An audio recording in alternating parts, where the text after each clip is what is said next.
So what's going on, guys? DIY Dan here again, and this is another episode of Day to Day Around the House. In this video, I'm going to be installing an automatic ice maker. Now, the reason we are installing one of these is ever since my wife has been basically working out of the house, we have a consistent problem with the refrigerator not keeping up with the amount of ice we need around the house. So then we were having to buy bags of ice during the week, especially during the summer months, and that just got old really fast. So we got this automatic ice maker off of Amazon, and it hooks into the 1/4-inch PEX line that is running to your water on your refrigerator. It is fully automatic, and it's been keeping up just fine. It also makes nice soft ice that we really like in comparison to the ice coming out of the fridge. Now, the downside to having soft ice that is easy to chew is that it is going to melt a little faster than your denser, harder to chew ice. Now, that doesn't really bother us, but it might be something to consider if you are thinking about buying one. Now, this ice maker was close to $400. They do have a white one that's only $350, which is a little on the pricey side. However, the convenience of it and the fact of saving on having to buy bags of ice, the wife and I figured it'll pay itself off in a little over a year and a half. Another concern you might have is how noisy is this ice maker when it's actually producing ice. And it does make a noise from a fan running, but besides that, it's really not that bad. And I'm gonna let you listen to it for a second.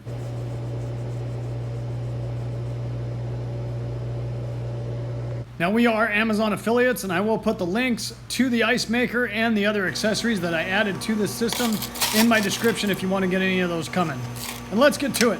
So there is two different ways to add water to this ice maker to make it work. The first is by just opening the door, removing the ice box, and then filling the reservoir up with water.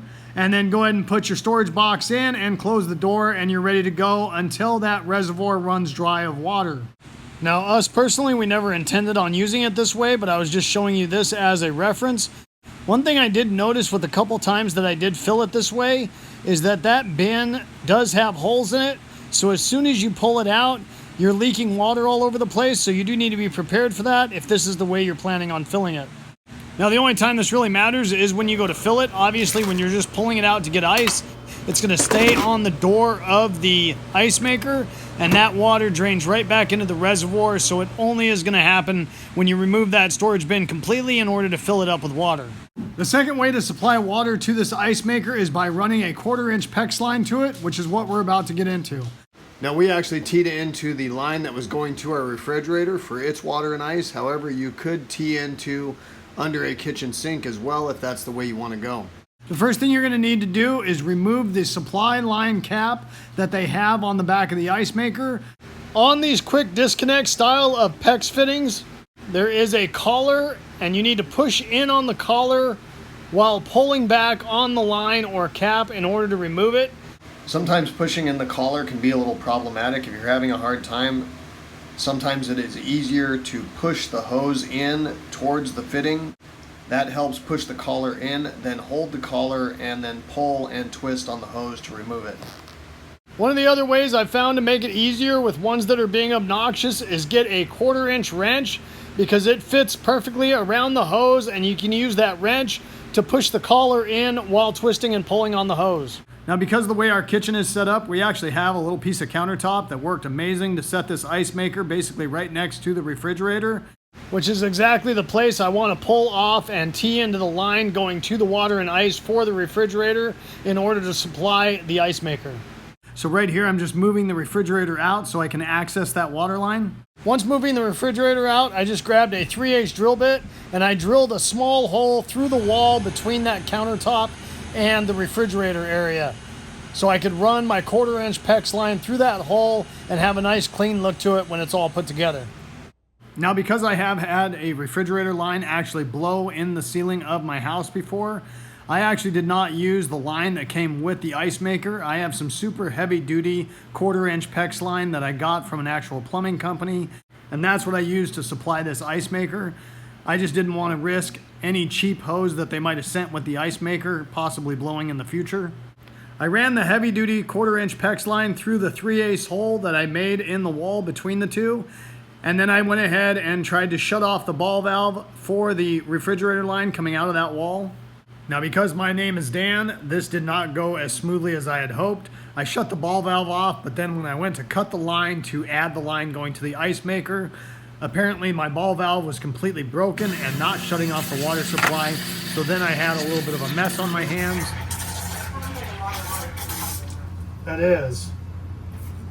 The fuck shut off is not shutting off. Oh my God. Of course it's not, because we don't get back there and exercise it. So you'll notice what my wife just said as far as exercising it. She actually works at a plumbing company, and they say you're supposed to go into any shutoff valve in your house every 6 months or so and just turn that ball valve or shutoff valve off and on a couple times in order to basically exercise it to keep it from seizing up from lack of movement. It's something you should do to the main shutoff valve outside of your house as well, where your water enters the house. I do tend to exercise our main shutoff valve on the side of the house because there is a garden spigot right there. So every once in a while when I'm using that garden hose, I will exercise that main shutoff valve by shutting it on and off a couple times. However, who's really going to pull their fridge out very often in order to exercise the ball valve behind there? So being as though I could obviously not shut the water down, I held my finger over the supply line while my wife went ahead and hooked up the 1/4-inch PEX Y fitting that I had purchased just for this reason, so I could split that one supply line into two for the ice maker and the fridge and hook that up. I also had her put a plug and a union on the other side of the ice maker line so it would not leak, so I could get this hooked up and then figure that out at a later point. So once she got the other side of the ice maker line capped off, then I just very quickly took the main supply and hooked it up to that Y, because after about 5 minutes of holding the pressure on that 1/4-inch PEX line, my finger was getting pretty sore. Now I did kind of drag out the explanation and what actually happened to me, but I did that on purpose. I want you guys to be prepared in case something similar happens to you of what just happened to me. So obviously what I should have done is go ahead and hook up the water line to the ice maker, had it ran ready to go. So at that point I could have just plugged in the Y really quick and put everything back together. And it would only taken me probably 30 seconds instead of 5 minutes of trying to figure out how to cap things off and situate it. So my wife had actually talked to a couple guys at her work, and they said replacing that shutoff valve in the wall is an absolute pain in the ass, and just recommended the same thing I was thinking, which is just putting an inline ball valve instead. So in case either one of these lines to the ice maker or the refrigerator do blow or create a leak, I still have a way to shut down the water. I did add some extra locking clips to this Y valve just to make sure those don't have a possibility of coming loose behind the fridge. So the way I had my wife stop the water flow at the other end of the ice maker line was to use a union, and then I just used the plug that we had removed from the back of the ice maker in order to cap it off. Another way to cap off a 1/4-inch PEX line if you don't have a union and a plug is go ahead and just fold the line over on itself and then use a zip tie in order to basically hold that kink so it will not leak. So at this point I didn't have the inline ball valve to put like I was talking about, so I went ahead and just disconnected the plug that I put on the end of the water line and plugged it into the ice maker really quick so we could get that operational and put it in place. I ordered up a small pack of inline ball valves and installed that on the supply line a couple days after getting the ice maker running.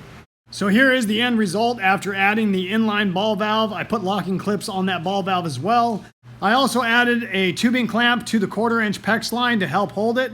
So when pulling the fridge in or out, I don't possibly put any extra tension on that ball valve or the line between my ball valve and the shutoff valve in the wall. So hopefully if you decide to do this, it goes a little smoother than what it did for me, and your ball valve in the wall actually works properly instead of what I had happen. After getting all that situated, I went ahead and just pushed the fridge back into its location to make it a little easier to work on the rest of it. I also decided to buy an inline water filter for that ice maker. I wanted to mount that filter to the back of the ice maker, so what I ended up doing is removing the middle screw out of the back cover of that ice maker and finding a little longer screw that had the same threads, and then used the bracket that came with the water filter and installed that bracket on the back of that ice maker. Now most of these inline water filters are going to have a direction to them, so make sure you look for the arrow on the filter and make sure you install it properly. Now being as though I had a couple extra ball valves because I did buy a pack of them, I installed one more ball valve so I could very easily turn on and off the water so I could change out the filter going to the ice maker without pulling the fridge out.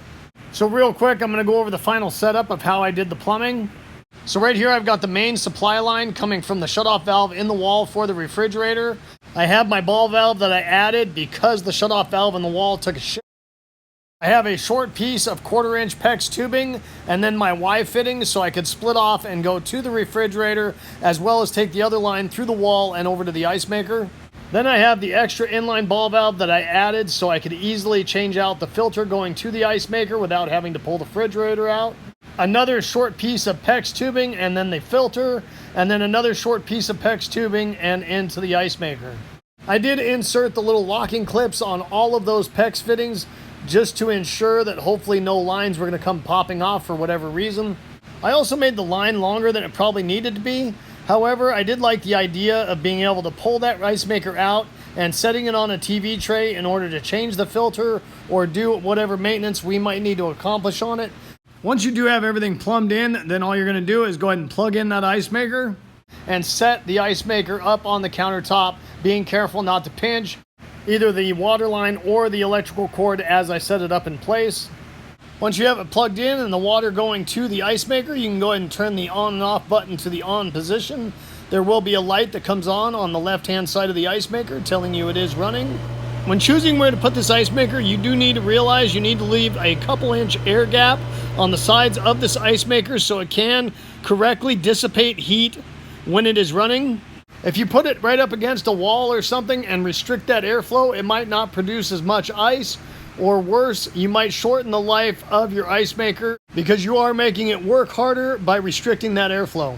And that goes for the back of the ice maker as well because the cooling fan is mounted at the back of the ice maker. Now once turning our ice maker on, it did take about a half an hour before it started producing ice, and it did take about 3 to 4 hours for it to actually fill the container with ice completely. Now in the instruction manual, they do recommend throwing away the first batch of ice. They also recommend flushing out the water that is in the ice maker after that first batch of ice and every week, which seems a little excessive. In order to flush out the water, basically there is a clear plastic tube that is on the back of the ice maker. All you do is unhook it from the top of the ice maker, drain that water until the reservoir is completely empty into a bucket or into your sink, and then go ahead and hook that line back up. So there are a couple indicators on the ice maker itself. This one indicates that it needs water in order to operate.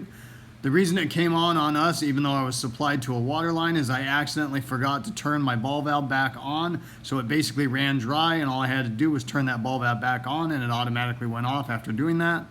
This indicator is basically showing that it's in a cleaning mode and should stop after it is done with that. This indicator is basically telling you that the ice box is full, or there are some other possibilities for it as well. But all of those possibilities are explained in the instruction manual very thoroughly, along with what to do if some of those situations happen. So that is going to wrap it up for this video, guys. Hopefully you guys enjoyed it and it gave you some good information. If so, make sure you hit that like button and subscribe to my channel if you haven't already. I'd really appreciate it. The whole concept of my channel is to give you guys the most information in the least amount of time as possible so I don't waste your time. And I hope to see you next time. Have a good one. Later.